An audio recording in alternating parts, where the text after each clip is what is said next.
What's up, everyone? Welcome to Behind the Grind TV. It's such a strange feeling that the time has come for me to review my most favorite video game of all time, the critically acclaimed Dark Souls. To be quite honest, I don't even know how to start this off. I mean, what else could I possibly say that hasn't already been said before? Dark Souls is also, in my opinion, the greatest example of video games as a form of art. I never understood the whole argument that movies, books, and even music can be considered art, but not a video game. If the game in question is of the likes of Call of Duty or Fortnite, I guess I get it, but Dark Souls is as artistic as you can get, with everything presented from story, art direction, and atmosphere. Up until I played Dark Souls for the first time, I never really had a game that changed my life in such a drastic way. And there's a whole reason to why many players say that Dark Souls quote-unquote changed their lives. The lessons taught in something as simple as the gameplay stuck with me even after the credits rolled, with something so expertly crafted that death itself is a common feature in Dark Souls. To die over and over again is to teach perseverance and determination. With all that being said, let's get this thing started. I can't wait to finally review my most favorite game ever. Before we begin, I want to ask you to please consider liking this video and subscribing to the channel with the bell notifications on. On another note, thank you for all the support here on the channel, as without the viewers, I wouldn't be making the content I put so much hard work into. Brand new channel memberships are now live, so you can join my channel members, where you can get access to exclusive emojis, play cool games with me, and even give me personal video ideas. Also, the official Behind the Grind TV Discord server is also live that anyone can join for absolutely free. And special members that are a part of my Ultra Fan membership tier can even join the members only channel. Click the link in the description now to join, and let's game on. With all that out of the way, let's take a closer look at this installment of the Souls series. So like I said before, tackling a game like Dark Souls is quite challenging due to the extent of coverage it has had everywhere. It's true what I said. What else could possibly be said about Dark Souls? Honestly though, fuck all that. I finally have the opportunity to yap about this game, so I'm gonna go all the way. As mentioned previously in my review of Demon Souls, it was younger brother Dark Souls that actually started the craze for these types of games, even birthing the so-called Souls-like genre. The gameplay is rather simple, yet it's the formula that really resonated with the players. Players control a character of their own creation in the third person, traveling from point A to point B, while defeating enemies on the way there until they reach point C, which typically involves a boss fight to end the area. Yeah, if you didn't know already, which is honestly quite impossible, Dark Souls is famous for boss encounters. In general, the boss battles are huge and intimidating spectacles that really bring out the difficulty, oftentimes making players quit due to their inability to defeat them. Thing is, bosses at times seem to be the easy part of these games. More often than not, since the game mostly revolves around the player traveling a linear path on the way to a boss battle, the real challenge is in the enemies at literally areas of exploration. You see, the game is designed for players to explore and continue on the path forward, all the while activating these bonfires that serve as checkpoints.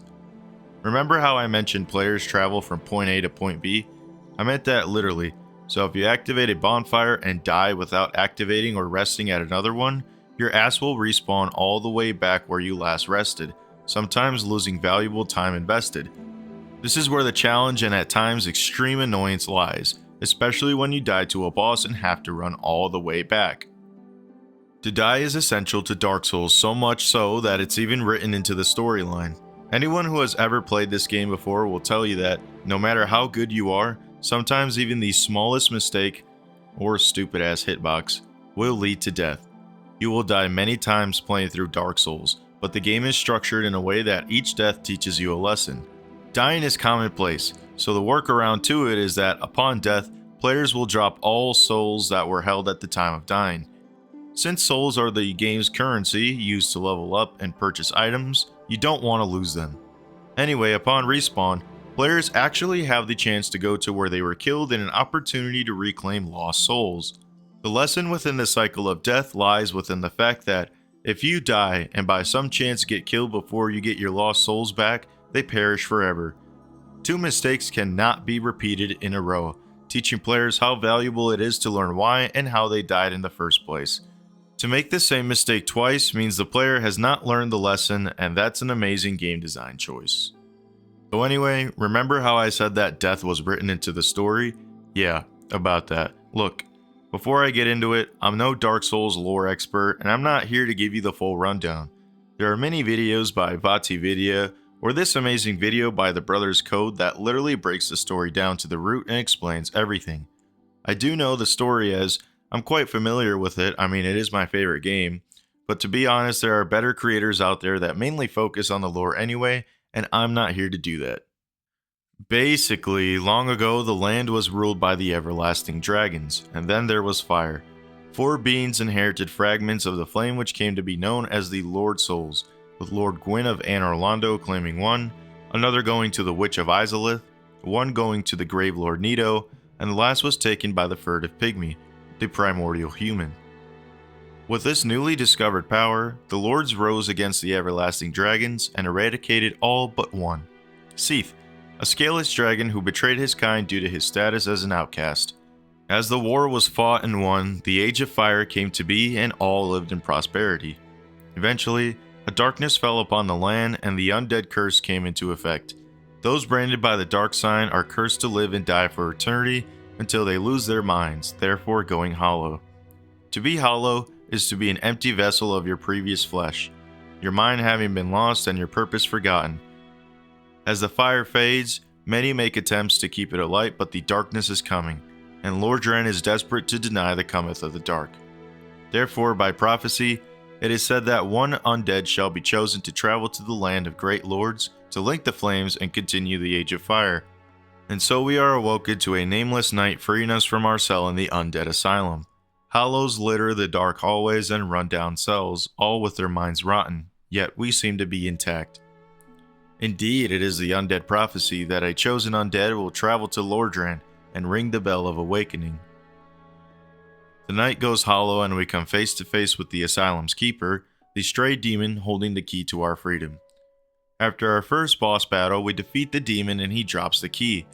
Upon opening the doors, we've successfully escaped our fate and our pilgrimage shall begin. Bird Boy over here takes us to Firelink Shrine, and this is where our journey truly begins. As I mentioned before, the undead prophecy states that a chosen undead will ring the bell of awakening and travel to the land of great lords, but upon talking to this crestfallen warrior, we're then informed that there are actually 2 bells of awakening, one high above in the undead church and one far below in the depths of the forsaken Blight Town, locked away beneath the land in darkness and sickness. So this is where Dark Souls shows its true colors and where many people decide to quit. The game gives you an objective and tells you the locations of each objective, but in no way, shape, or form does the game hold your hand as the player. You're on your own, and the Undead Asylum taught you the basics. Movement, attack patterns, and the knowledge of the bonfire system is all the player needs to move forward.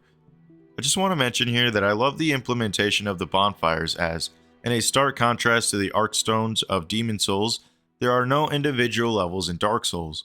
Instead, the land is open and free to roam with the exception of a few areas, so you can't just die and start the level over and over again. Instead, the game introduces the bonfires that, when lit, are used as checkpoints. At the bonfire, players can level up their character, sort their item box, repair broken equipment, reverse hollowing to bring their humanity back, and with that, even upgrade the bonfire to allow for more Estus to be collected. It's a genius system, as it's a good idea to kindle certain bonfires, and there's some good player freedom when it comes to which ones are selected to be kindled. Eventually, players can even warp to and from the bonfires later on in the game. The thing with this opening is that there are many places to go right off the bat. The catacombs can be accessed through the rear of Firelink Shrine, and you can even go below to New Londo Ruins or Blight Town if you have the Master Key. Not that it's a viable strategy by any means, but the freedom is there. Usually though, most players just go for the Undead Berg to ring the first bell of awakening. Look, I don't even need to mention that Dark Souls is a difficult game, and if you didn't already know that, you're in for a treat. All in all, once the player rings the bells of awakening, the path to Anor Londo is opened, where the true objective of the game comes to light. After acquiring the Lord Vessel, this toothy snake boy instructs the player to place the Lord Vessel upon the altar beneath Firelink Shrine, where we must then obtain the 4 Lord Souls mentioned before. The objective is to now kill the Grave Lord Nito in the Tomb of the Giants, the 4 Kings in the New Londo Ruins, Seath Iscalus up in the Duke's Archives, and the fucking Bed of Chaos in Lost Izalith. Fuck the Bed of Chaos. This boss has caused me more misery than all the bosses combined in all the Souls games due to how stupid this fucking battle is. Like, you just get swiped and you just die over and over again. At least your progress gets saved in between deaths, but anyway, fuck this idiotic boss. Let's kill it and get the Lord Soul. The final boss is revealed after collecting all 4 Lord Souls, and that's pretty much the structure of the game. Think of it as 2 halves. First, the player must ring the 2 Bells of Awakening and travel to Anor Londo to retrieve the Lord Vessel. Second, the Lord Vessel must be satiated with the souls of 4 lords to complete your journey.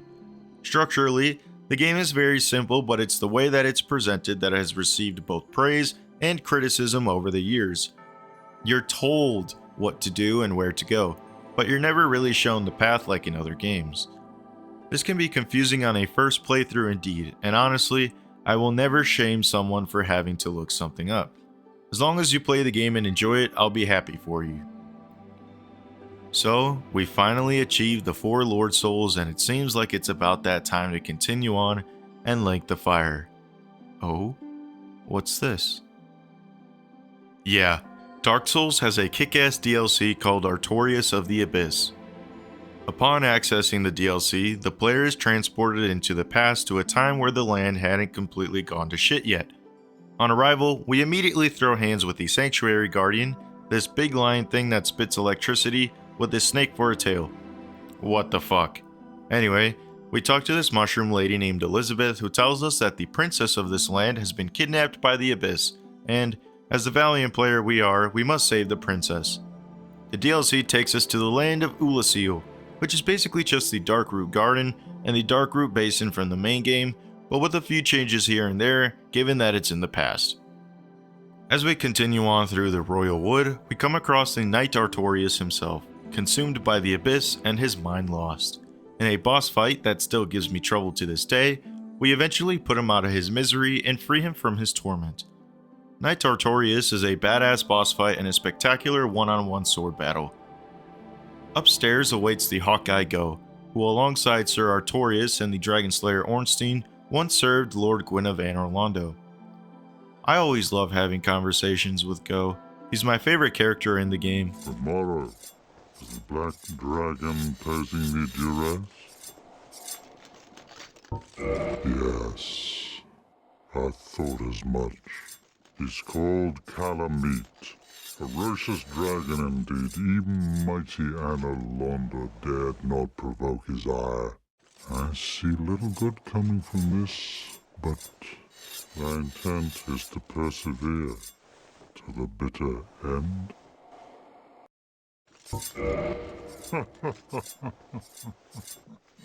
Good, good. What is bravery without a dash of recklessness? I've taken a liking to thee, and I owe thee much for thy service to Artorias. Now, watch, and see how Goth hunts dragons. Anyway, Go helps us injure the terrible black dragon Calamite, who serves as another boss here in the DLC. He's a challenging fight and is definitely the hardest boss in Artorias of the Abyss in my opinion. So we continue on the path through the Ulasil township, eventually making our way to the Abyss down below where the darkness began to spread. Also, look at little baby Sif. She's so cute. Something to mention about the Chasm of the Abyss, I always thought it was so cool to see living humanity down here. They just kind of float around and are hostile, so be careful. But finally, we meet the father of the Abyss himself, Manus.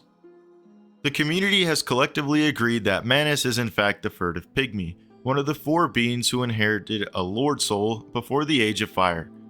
After a boss fight that never really seemed all that difficult to me personally, I mean that by the way, I've never died to Manus. I've beaten the game multiple times on PlayStation, and I've beaten the game multiple times on Nintendo Switch. I've never died to Manus once. The Princess of Ulasil is saved, and the land is free from the spread of the abyss. For now. Grandma Shroom thanks us, and well, that was it for Artorias of the Abyss. I love this DLC, and even though it's not long by any means, it's still a nice little addition that just makes the base game even better since it's included for free in Dark Souls Remastered. So we return to Lordran after witnessing the truth about the land of Ulusil and striking down the Father of the Abyss, and all that's left now is to satiate the Lord Vessel with the souls of Lords. Through the doors lies the kiln of the first flame, where the fire was linked for the first time. Ash and ruin litters the path, and we strike down Black Knight after Black Knight. These knights are obviously protecting Lord Gwyn, whose husk lies beyond the fog. Desperate to keep the flame alight, he attacks us as his mind has been lost and we are deemed a threat. In an anticlimactic battle against the shell of a once powerful man, he falls to our sword, and it's now up to the player to decide what's next. Link the flame and continue the Age of Fire, or abandon the flame and commence the Age of Darkness. Whatever choice is made, the player is left with a sense of unease. What was it all for? Was the right choice made? I personally linked the fire in my first playthrough, but I now always bring forth the Age of Darkness. Screw the Lords, they brought this land to ruin anyways. For all its difficulty and hardship, Dark Souls offers a valuable lesson in perseverance. The pain, the agony, and the failure, they all make those moments of success feel all the more meaningful. But as the embers of the fire slowly die, and the credits roll, I can't help but wonder if we as the player are like the undead, trapped in a never-ending cycle, forever seeking a purpose that may never truly be ours to find. Dark Souls is not just a game. It's a journey of struggle and accomplishment, light and dark, right and wrong. At times, it seems that the only victory is to keep moving forward in the face of adversity. And just like that, our fate, our destiny, has been achieved. The undead prophecy has been fulfilled. For now. So what do you guys think of Dark Souls? I love this game to death, so much so that I play it through once a year, and I even have the Platinum Trophy for the game on PlayStation, which I highly recommend grinding for. Dark Souls is special to millions of gamers out there, and a game this amazing had to inspire more to come. Stay tuned for next month as I will be continuing my Souls series with Dark Souls 2. If you enjoyed the video, please give it a like and subscribe to the channel for more content. Thank you so much for watching and for all the support here on the channel. This has been Behind the Grind, and I'll catch you on the next one. Peace!